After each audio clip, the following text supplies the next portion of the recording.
2025 April മാസം 1 കർണാടക സംസ്ഥാനത്തെ കുടക് ജില്ലയിലെ മടിക്കേരി ഗ്രാമത്തിൽ ഒരു ചെറിയ ഹോട്ടൽ പതിവ് പോലെ തിരക്കിലായിരുന്നു. ആളുകൾ വരുന്നതും പുറത്തു പോകുന്നതും ഭക്ഷണം ഓർഡർ ചെയ്യുന്നതും ഇങ്ങനെയെല്ലാം സാധാരണ രീതിയിലായിരുന്നു. പക്ഷെ പെട്ടെന്ന് ഒരു അസാധാരണമായ കാര്യം അവിടെ സംഭവിക്കാൻ തുടങ്ങി. ഒരു പ്രണയ ജോഡികൾ ആ ഹോട്ടലിനുള്ളിലേക്ക് ഭക്ഷണം കഴിക്കാൻ വരുന്നു. അവർ വളരെ സന്തോഷത്തോടു കൂടി ഭക്ഷണം കഴിച്ചുകൊണ്ടിരുന്നു. പക്ഷെ അവരെ വളരെ പെട്ടെന്ന് ഒരാൾ രഹസ്യമായി നിരീക്ഷിക്കാൻ തുടങ്ങി. അവരെ ആരോ നിരീക്ഷിക്കുകയാണ് എന്നൊന്നും അറിയാത്ത അവരും വളരെ സന്തോഷത്തോടു കൂടി സംസാരിച്ചുകൊണ്ട് ഭക്ഷണം കഴിച്ച് അവരുടെ ആ സമയം ആസ്വദിക്കാൻ തുടങ്ങി. ഇപ്പോൾ അവരെ നിരീക്ഷിച്ചു കൊണ്ടിരുന്ന ആ വ്യക്തി പെട്ടെന്ന് ആരെയോ ഫോൺ വിളിച്ചു. ഫോണിൽ സംസാരിച്ചതിന് ശേഷം ആ വ്യക്തി ഇവരുടെ ഫോട്ടോ എടുക്കാൻ തുടങ്ങി. കൂടാതെ അദ്ദേഹം അവരെ വീഡിയോ റെക്കോർഡ് ചെയ്യാൻ തുടങ്ങി. തങ്ങൾക്ക് ചുറ്റും എന്താണ് സംഭവിക്കുന്നത് എന്ന് ഒന്നും അറിയാത്ത അവർ കുറച്ച് മിനിറ്റിനുള്ളിൽ ഭക്ഷണം കഴിച്ചിട്ട് അവിടെ നിന്നും പോവുകയും ചെയ്തു. ഈ നിരീക്ഷിച്ചു കൊണ്ടിരുന്ന വ്യക്തി അവർ എവിടേക്കാണ് പോകുന്നത് എന്നും ശ്രദ്ധിച്ചു. ഫോട്ടോസ് വീഡിയോസ് എല്ലാം ആ ഫോണിൽ സംസാരിച്ച വ്യക്തിക്ക് അയച്ചു കൊടുക്കുകയും ചെയ്തു. ആ വീഡിയോ ലഭിച്ച ആൾ അത് പെട്ടെന്ന് തന്നെ മറ്റൊരാൾക്ക് അയച്ചു കൊടുത്തു. ഇതിനുശേഷം സംഭവിച്ച കാര്യങ്ങൾ അടുത്തിടെ കർണാടകയിൽ വലിയൊരു കോളിളക്കം തന്നെ സൃഷ്ടിച്ചു. ഒരു പ്രണയ ജോഡി റെസ്റ്റോറൻറ്റിൽ വന്ന് ഭക്ഷണം കഴിച്ചു. ഇതിലെന്താണ് പ്രശ്നം? അവരുടെ ആ ഒരു വീഡിയോ എന്തുകൊണ്ട് ഇത്ര വലിയ കോളിളക്കം സൃഷ്ടിച്ചു? ആരായിരുന്നു അവർ? അവരെ നിരീക്ഷിച്ചു കൊണ്ടിരുന്ന ഫോട്ടോസ് വീഡിയോസ് എടുത്ത ആ വ്യക്തി ആരാണ്? അയാൾ അത് ആർക്കാണ് അയച്ചു കൊടുത്തത്? ഇങ്ങനെ നിങ്ങൾക്ക് ഒരുപാട് ചോദ്യങ്ങൾ വരുന്നുണ്ടല്ലോ. പോലീസ്, കോടതി, ഇവരാരും പ്രതീക്ഷിക്കാത്ത വളരെ വ്യത്യസ്തമായ ഒരു കേസിനെ കുറിച്ചാണ് നമ്മൾ അറിയാൻ പോകുന്നത്.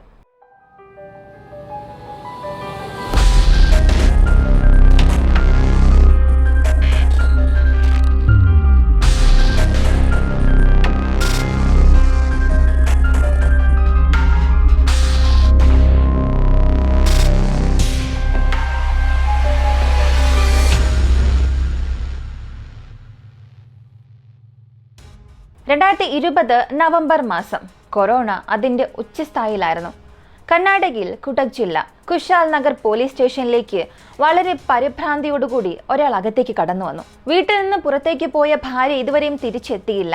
അവളെ എങ്ങനെയെങ്കിലും കണ്ടെത്തി തരണമെന്ന് അദ്ദേഹം ആവശ്യപ്പെട്ടു. അയാൾ ആദിവാസി സമൂഹത്തിൽപ്പെട്ട ഒരു വിദ്യാഭ്യാസമില്ലാത്ത ആളെ പോലെയായിരുന്നു പോലീസുകാർക്ക് തോന്നിയത്. ഒരു നിരപരാധിയായ ചെറുപ്പക്കാരനാണെന്ന് കരുതി പോലീസ് അയാളുടെ പരാതി രജിസ്റ്റർ ചെയ്തു. ഈ വ്യക്തിയുടെ പേര് കുറുബാര സുരേഷ് എന്നാണ്. അയാളിൽ നിന്ന് തന്നെ ആദ്യത്തെ അന്വേഷണം ആരംഭിച്ചു. അന്വേഷിച്ചപ്പോൾ ഭാര്യയെ കാണാതായി എന്ന് മാത്രമേ അയാൾ പറഞ്ഞുള്ളൂ. ഭാര്യയെ കണ്ടെത്താൻ ആവശ്യപ്പെട്ടതല്ലാതെ അയാൾ മറ്റു വിവരങ്ങളൊന്നും നൽകിയില്ല. ഇതിനാൽ പോലീസിന് വല്ലാത്ത ദേഷ്യം വന്നു. സുരേഷിന്റെ മാതാപിതാക്കൾ, അയൽക്കാർ എല്ലാവരുമായും പോലീസ് സംസാരിച്ചു. അന്വേഷണത്തിനിടയിൽ പോലീസിനെ ഞെട്ടിപ്പിക്കുന്ന വാർത്തകളായിരുന്നു ലഭിച്ചത്. സുരേഷിനും ഭാര്യയ്ക്കും ഇടയിൽ ഇടയ്ക്കിടെ വഴക്കുണ്ടാകുമായിരുന്നു. മാത്രവുമല്ല, സുരേഷ് അദ്ദേഹത്തിന്റെ ഭാര്യയെ സംശയിച്ചു. ഭാര്യയ്ക്ക് മറ്റൊരു ബന്ധമുണ്ടെന്നും പറഞ്ഞ് ഭാര്യയുമായി ദിവസവും വഴക്കിടാറുണ്ട് എന്നുള്ള കാര്യവും പോലീസിന് മനസ്സിലായി. ഈ സുരേഷിനെ കുറിച്ച് ഞാൻ വിശദമായി ഇതുവരെ പറഞ്ഞില്ലല്ലോ. വിദ്യാഭ്യാസമില്ലാത്ത, ദിവസക്കൂലി കൊണ്ട് മാത്രം കുടുംബത്തെ പോറ്റിയ സുരേഷ് 38 വയസ്സുള്ള സാധാരണ മനുഷ്യനായിരുന്നു. ഭാര്യ മല്ലിക. സുരേഷിന്റെ അതേ പ്രായക്കാരിയായിരുന്നു അവളും. ആദ്യം ഇവരുടെ ജീവിതം വളരെ സന്തോഷകരമായിരുന്നു. അതിന്റെ ഫലമായി അവർക്കൊരു മകളും മകനും ജനിച്ചു. അതും ഈ സമയം അവർ കുട്ടികളൊന്നുമല്ല, കൗമാരക്കാരാണ്. ഈ സമയത്താണ് സുരേഷ് ഭാര്യയെ സംശയിക്കാൻ തുടങ്ങിയത്. അവൾക്ക് മറ്റൊരു അഫയർ ഉണ്ടെന്നും പറഞ്ഞ് ദിവസവും അവളുമായി വഴക്കിടാൻ തുടങ്ങി. അവളുടെ ഫോണിലെ കോൾ ഹിസ്റ്ററി, വാട്സ്ആപ്പ് ചാറ്റ് എല്ലാം പരിശോധിച്ചു. അതെങ്ങനെ ശരിയാകും? വിദ്യാഭ്യാസമില്ലാത്ത ആളെന്നാണല്ലോ നീ കുറച്ചു മുൻപ് പറഞ്ഞത്. പിന്നെ എങ്ങനെ വാട്സ്ആപ്പ് ചാറ്റൊക്കെ പരിശോധിച്ചു എന്നൊന്നും ചോദിക്കരുത്. ഇപ്പൊ തന്നെ എല്ലാവരുടെ കയ്യിലും സ്മാർട്ട് ഫോൺസ് ഉണ്ടല്ലോ. എല്ലാവരും യൂട്യൂബ്, വാട്സ്ആപ്പ് എല്ലാം ഉപയോഗിക്കുന്നുണ്ട്. ഇങ്ങനെ സുരേഷിന്റെ ഈ ഒരു സംശയം ദിവസം കഴിയും തോറും വളർന്നു വരാൻ തുടങ്ങി. ഏത് ഭാര്യയ്ക്കാണ് ഭർത്താവ് തന്നെ സംശയിക്കുന്നതും മൊബൈൽ പരിശോധിക്കുന്നതും ഒക്കെ സഹിക്കാൻ സാധിക്കുക? സുരേഷ് അവളെ സംശയിച്ച് ചോദ്യം ചോദിക്കുമ്പോൾ തിരിച്ചവൾ തർക്കുത്തരം പറയുക. ഇങ്ങനെ ദിവസവും ഈ ഒരു വഴക്ക് വളർന്നു വന്നു. ഈ സാഹചര്യത്തിലാണ് 2020 നവംബർ മാസം പെട്ടെന്നൊരു ദിവസം ഭാര്യയെ കാണാതായി. ഇങ്ങനെ സുരേഷ് പോലീസ് സ്റ്റേഷനിൽ വന്ന് പരാതി നൽകി. പോലീസിന്റെ അന്വേഷണത്തിലും ഈ പറഞ്ഞ കാര്യങ്ങളെല്ലാം മനസ്സിലായി. സുരേഷിനും ഭാര്യയ്ക്കും ഇടയിൽ ഇടയ്ക്കിടെ വഴക്കുണ്ടാകുമെന്നറിഞ്ഞപ്പോൾ ഭാര്യ ഭർത്താക്കന്മാർ തമ്മിലുള്ള ഒരു സാധാരണ വഴക്ക് പോലെയല്ലാതെ സുരേഷ് ഭാര്യയുടെ സ്വഭാവത്തെക്കുറിച്ച് തന്നെ മോശമായി സംസാരിച്ചതിനാൽ ഭാര്യയ്ക്ക് മറ്റു പുരുഷന്മാരുമായി ബന്ധമുണ്ടെന്ന് അയാൾ പറഞ്ഞതായി പോലീസ് അറിഞ്ഞതുകൊണ്ട് ആദ്യം സുരേഷിനെ തന്നെ പോലീസ് അവരുടെ അന്വേഷണ വലയത്തിലേക്ക് കൊണ്ടുവന്നു. ഇപ്പൊ മല്ലിക ശരിക്കും കാണാതായതാണോ, അതോ സുരേഷ് അവളെ കൊന്നതിനു ശേഷം ഇങ്ങനൊരു നാടകം അഭിനയിക്കുകയാണോ? ഈ ഒരു രീതിയിലും പോലീസ് അന്വേഷണം ആരംഭിച്ചു. പോലീസ് ഇങ്ങനെ അന്വേഷണം നടത്തിക്കൊണ്ടിരിക്കുമ്പോൾ തന്നെ മൈസൂരിലെ ബെട്ടിടപ്പുര പോലീസ് സ്റ്റേഷനിൽ നിന്നും ഇവർക്കൊരു വിവരം ലഭിച്ചു. അത് ഒരു ഒറ്റപ്പെട്ട സ്ഥലത്ത് 35 വയസ്സ് തോന്നിക്കുന്ന ഒരു സ്ത്രീയുടെ ഡെഡ് ബോഡി കണ്ടെത്തിയെന്നായിരുന്നു. ഉടൻ തന്നെ കുശാൽ നഗർ പോലീസ് സുരേഷിനെയും സുരേഷിന്റെ അമ്മായിയമ്മ ഗൗരിയെയും ആ സ്ഥലത്തേക്ക് കൊണ്ടുപോയി. ഡെഡ് ബോഡി മാത്രമുണ്ടായിരുന്ന സ്ഥലത്ത് സാരി, അടിവസ്ത്രം, പെൺകുട്ടിയുടെ ചെരുപ്പ് എന്നിവ മാത്രമായിരുന്നു തെളിവായി ലഭിച്ചത്. പോസ്റ്റ്മോർട്ടം റിപ്പോർട്ടിൽ തല ക്രൂരമായി തകർക്കപ്പെട്ടിട്ടുണ്ട് എന്നും തലയിലുണ്ടായിരുന്ന ഈ ഗുരുതരമായ പരിക്കാണ് അവൾ മരിക്കാൻ കാരണമെന്നും പറഞ്ഞിരുന്നു. ഇപ്പൊ സുരേഷിന്റെ അമ്മായിയമ്മ ഗൗരി വഴി അത് മല്ലികയാണെന്നും പോലീസ് സ്ഥിരീകരിച്ചു. ഇപ്പൊ ഭാര്യയെ സംശയിച്ചതിനാൽ, അവളുമായി പലപ്പോഴും വഴക്കിട്ടതിനാൽ ക്രൂരമായ രീതിയിൽ അവൾ മരിച്ചത്. ഇതെല്ലാം വച്ചുകൊണ്ട് ഒരു പക്ഷേ സുരേഷ് ഭാര്യയെ തന്നെ കൊന്നിട്ട് കാണാതായതായി ഒരു നാടകം അഭിനയിക്കുന്നു എന്ന് പോലീസിന് മനസ്സിലായി. ജൂൺ മാസം 2021 സുരേഷിനെ അറസ്റ്റ് ചെയ്തു. 2021 ജൂലൈ 18 കോടതിയിൽ കുറ്റപത്രം സമർപ്പിച്ചു. അതിനുശേഷം വിചാരണ കോടതിയിൽ സംഭവിച്ചു. എന്നാൽ കൃത്യം 3 വർഷത്തിനു ശേഷം, അതായത് 2024 സെപ്റ്റംബറിൽ സുരേഷ് ജാമ്യത്തിൽ പുറത്തിറങ്ങി. സുരേഷ് ഈ ജാമ്യത്തിൽ നിന്നും പുറത്തിറങ്ങിയ ശേഷമാണ് ഞാൻ ആമുഖത്തിൽ പറഞ്ഞ ഒരു ഹോട്ടൽ സംഭവം നടക്കുന്നത്. അതായത് 2025 ഏപ്രിൽ മാസം 1-ാം തീയതി സംഭവിച്ചത്. അയാൾ തൻ്റെ ഭാര്യയെ സംശയിക്കുകയും മറ്റു പുരുഷന്മാരുമായി അവൾക്ക് ബന്ധമുണ്ടെന്ന് സംസാരിക്കുകയും ചെയ്തു. ഒടുവിൽ അവളെ ക്രൂരമായി കൊന്ന കുറ്റത്തിന് അയാൾ ജയിലിലുമായി. ജയിലിലായ സുരേഷ് ഇപ്പോൾ ജാമ്യത്തിൽ പുറത്തിറങ്ങി. അതേസമയം സ്നേഹിക്കുന്ന 2 പേർ ഹോട്ടലിനുള്ളിലേക്ക് പോയി. അത് ഒരാൾ അവർ പോലും അറിയാതെ ഫോട്ടോസ്, വീഡിയോസ് എടുത്തു. അയാൾ ആരാണ്? ആദ്യം ആ പെൺകുട്ടി ആരാണ്? ആ പെൺകുട്ടിയുടെ കൂടെ ഉണ്ടായിരുന്ന ആ ഒരു പുരുഷൻ ആരാണ്? ഒരുപക്ഷെ ആ പുരുഷനാണോ സുരേഷ്? തൻ്റെ ഭാര്യയെ കൊന്നതിന് ശേഷം മറ്റൊരു സ്ത്രീയുമായി അയാൾ ബന്ധമുണ്ടാക്കുകയാണോ? ഇനി അങ്ങനെയല്ല, തൻ്റെ ഭാര്യയുമായി അടുപ്പത്തിലായിരുന്നത് പോരാഞ്ഞിട്ട് മറ്റൊരു പെൺകുട്ടിയോടും അതുപോലെ പെരുമാറുന്നു എന്ന് കരുതി ആ ഫോട്ടോസ്, വീഡിയോസ് എടുത്തുകൊണ്ടിരുന്നതാണോ ഇനി സുരേഷ്? നിങ്ങളെ കൊണ്ട് എന്തെങ്കിലും ഊഹിക്കാൻ കഴിയുന്നുണ്ടോ? ഒരു കാര്യം ചെയ്യാം, ഞാനൊരു 5 സെക്കൻഡ് സമയം തരാം. ഈ ഒരു വീഡിയോ താൽക്കാലികമായി ഒന്ന് പോസ് ചെയ്തിട്ട് നിങ്ങളുടെ അഭിപ്രായം ഒന്ന് കമന്റിൽ പറയുക. നിങ്ങൾ ശരിയായി ഗസ് ചെയ്തിട്ടുണ്ടോ? നിങ്ങളുടെ ഇൻറ്റ്യൂഷൻ ശരിയാണോ എന്ന് പരിശോധിക്കാം. ശരി, ഇപ്പോൾ നമുക്കിതിനെക്കുറിച്ച് നോക്കാം. യഥാർത്ഥത്തിൽ സുരേഷിന്റെ സുഹൃത്താണ് വീഡിയോ എടുത്തത്. അങ്ങനെയാണെങ്കിൽ ആ വീഡിയോയിൽ ഉണ്ടായിരുന്ന പെൺകുട്ടി, ആ പെൺകുട്ടിയുടെ കൂടെ ഉണ്ടായിരുന്നതാണോ സുരേഷ് എന്ന് ചോദിച്ചാൽ ഇല്ല, അത് സുരേഷ് അല്ല.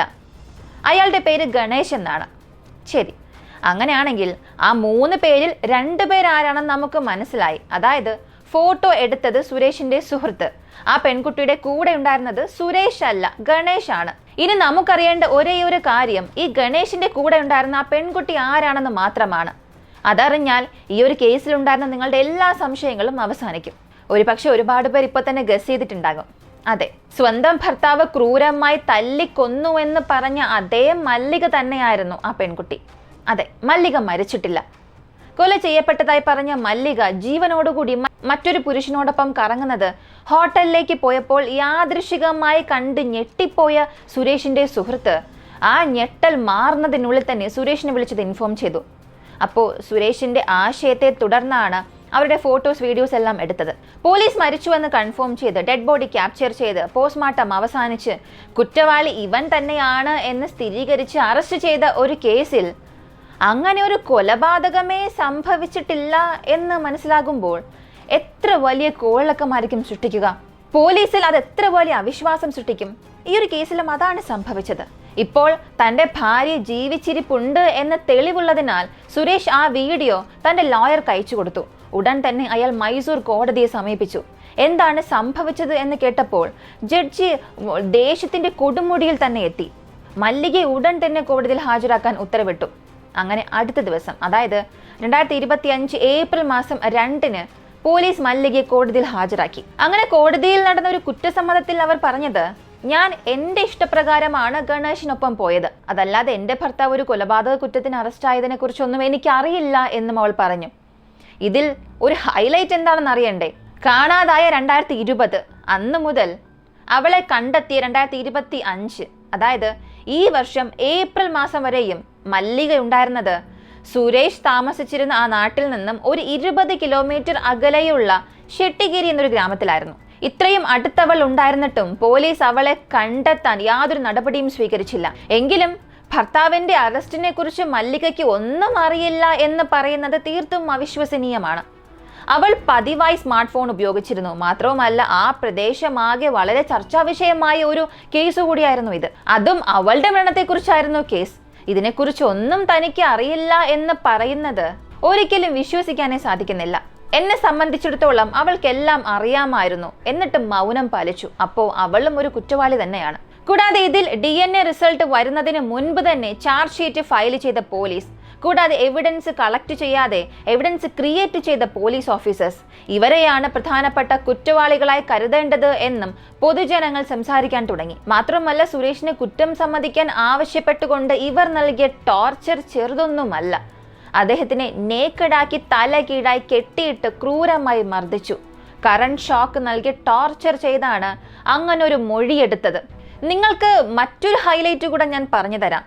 മല്ലികയുടെ വീഡിയോ എടുത്ത് സുരേഷിന് അയച്ചു കൊടുത്ത അവൻ്റെ സുഹൃത്തുണ്ടല്ലോ, ഇദ്ദേഹമാണ് കുറച്ച് വർഷങ്ങൾക്ക് മുൻപ് സുരേഷിനെതിരെ കുറ്റസമ്മതം പോലും നടത്തിയത്. ഇതിലൂടെ തന്നെ നിങ്ങൾക്ക് മനസ്സിലായിട്ടുണ്ടാകും പോലീസ് എത്രത്തോളം ഈ ഒരു കേസിൽ മറ്റുള്ളവരെയും ടോർച്ചർ ചെയ്ത് തെളിവുകൾ കെട്ടിച്ചമച്ചു എന്ന്. ഇതിൽ ഏറ്റവും സങ്കടകരമായ ഒരു കാര്യം, സുരേഷിന് അനുകൂലമായി ഈ ഒരു കേസിൽ ഹാജരായ പാണ്ഡു പൂജാരി DNA ഫലം വരുന്നതിന് മുൻപ് പോലീസ് സുരേഷിനെ അറസ്റ്റ് ചെയ്തതായി പ്രത്യേകം പരാമർശിച്ചിരുന്നു. DNA ഫലം വന്നതിന് ശേഷം അത് മല്ലിക അല്ല എന്നറിഞ്ഞതിന് ശേഷം സുരേഷിനെ കേസിൽ നിന്ന് മോചിപ്പിക്കാനും അദ്ദേഹം വാദിച്ചു. എന്നാൽ കോടതി അദ്ദേഹത്തിന് ജാമ്യം മാത്രമാണ് നൽകിയത്, മോചിപ്പിച്ചില്ല. അതുപോലെ സുരേഷിന് ജാമ്യം ലഭിച്ചത് 2023 സെപ്റ്റംബർ മാസമായിരുന്നു. എന്നാൽ ജാമ്യത്തിൽ പുറത്തിറങ്ങണമെന്നുണ്ടെങ്കിൽ 1 ലക്ഷം രൂപ സെക്യൂരിറ്റി എമൗണ്ട് വേണമായിരുന്നു. ആ പണം തനിക്കില്ലാത്തതിനാൽ വീണ്ടും 1 വർഷം കാത്തിരിക്കേണ്ടി വന്നു. 2024 സെപ്റ്റംബർ മാസമായിരുന്നു അദ്ദേഹം ജാമ്യത്തിൽ ഇറങ്ങിയത്. മാത്രവുമല്ല, സുരേഷ് ജയിലിലായതിനു ശേഷം വരുമാനമില്ലാതെ അദ്ദേഹത്തിന്റെ കുടുംബം കഷ്ടപ്പെടാൻ തുടങ്ങി. 10ാം ക്ലാസ്സിൽ പഠിക്കുന്ന അദ്ദേഹത്തിന്റെ മകൻ പഠനം നിർത്തി ജോലിക്ക് പോയി. ഇങ്ങനെ പോലീസിന്റെ തെറ്റായ നടപടി കാരണം ഒരു കുടുംബം തന്നെ നശിപ്പിക്കപ്പെട്ടു. എന്നാൽ അവിടെയും ഒരു ചോദ്യം ബാക്കിയാണ്, എന്തുകൊണ്ട് സുരേഷിനെ കുറ്റവാളിയായി ചിത്രീകരിക്കണം? കേസ് അന്വേഷിക്കാനുള്ള മടി കൊണ്ടാണോ, അതോ ചോദ്യം ഉന്നയിക്കാൻ ആരും തന്നെ ഇല്ലല്ലോ, അതുകൊണ്ട് നമുക്ക് എന്ത് വേണമെങ്കിലും ആകാമെന്നുള്ളൊരു അശ്രദ്ധ കാരണമാണോ? ചിന്തിച്ചു നോക്കുക. സത്യം പുറത്തു വരാത്ത ഇതുപോലുള്ള എത്ര കേസുകൾ ഉണ്ടാകാം. ഒരു തെറ്റും ചെയ്യാത്ത എത്ര പേരായിരിക്കാം ശിക്ഷിക്കപ്പെട്ടിട്ടുണ്ടാവുക? പിന്നെ മറ്റൊരു ചോദ്യം നിങ്ങൾക്ക് വരണം, മല്ലിക മരിച്ചിട്ടില്ലെങ്കിൽ പിന്നെ അവിടെ കണ്ടെത്തിയ ആ ഡെഡ് ബോഡി ആരുടേത്?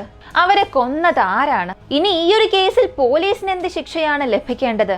2 വർഷത്തെ ജയിൽവാസത്തിന് ശേഷം സുരേഷിന് എന്ത് നീതിയാണ് ലഭിക്കാൻ പോകുന്നത്? കോടതിയുടെ അന്വേഷണത്തിന്റെ അവസാനം മാത്രമേ ഇതിനെല്ലാം ഉത്തരം ലഭിക്കുകയുള്ളൂ. ഇപ്പോൾ നിങ്ങൾ തന്നെ ഇതിനെക്കുറിച്ച് പറയുക, ഈ ഒരു കേസിനെ കുറിച്ച് പറയുക. സുരേഷിന് സംഭവിച്ച ക്രൂരമായ കാര്യങ്ങളെക്കുറിച്ചുള്ള നിങ്ങളുടെ അഭിപ്രായം. തുടക്കത്തിൽ തന്നെ ഇങ്ങനെയൊക്കെയാണ് സംഭവിച്ചിട്ടുണ്ടാവുക എന്ന് നിങ്ങൾ ഊഹിച്ചിട്ടുണ്ടോ? നിങ്ങളുടെ അഭിപ്രായങ്ങൾ എന്താണെന്ന് താഴെ കമന്റിൽ പറയുക. നിങ്ങളിൽ ഭൂരിഭാഗം പേരും വീഡിയോ കാണുന്നുണ്ട്, പക്ഷെ ലൈക്ക് ചെയ്യാതെയാണ് കാണുന്നത്. ഇതുവരെയും ലൈക്ക് ചെയ്തിട്ടില്ലെങ്കിൽ ലൈക്ക് ബട്ടൺ അമർത്താൻ മറക്കണ്ട. മറ്റൊരു വീഡിയോയുമായി വീണ്ടും കാണാം.